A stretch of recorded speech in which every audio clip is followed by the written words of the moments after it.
మరి ఈరోజు తెలుగు వారి గురించి చెప్పాలనంటే మన ఎవరికంటే తక్కువ కాదు.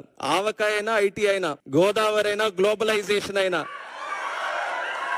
అలాగే గోంగూర అయినా, ఆంటర్ప్రినర్ అయినా తెలుగు వారు సాధించలేనిది ఏది కూడా లేదు. అదే చంద్రబాబు నాయుడు గారు కూడా ఎప్పుడు కూడా మాట్లాడుతూ ఉంటారు.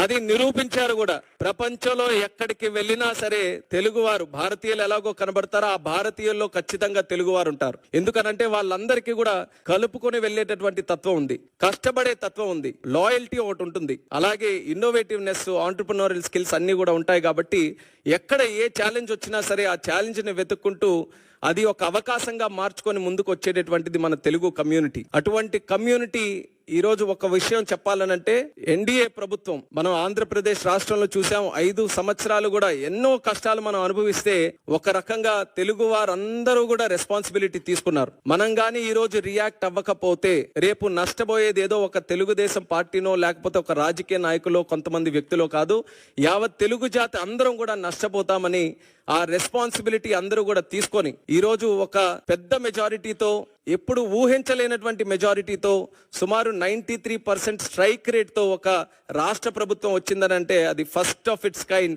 మన ఆంధ్రప్రదేశ్ రాష్ట్రంలో వచ్చింది. దానికి కారణం మీరందరూ కూడా.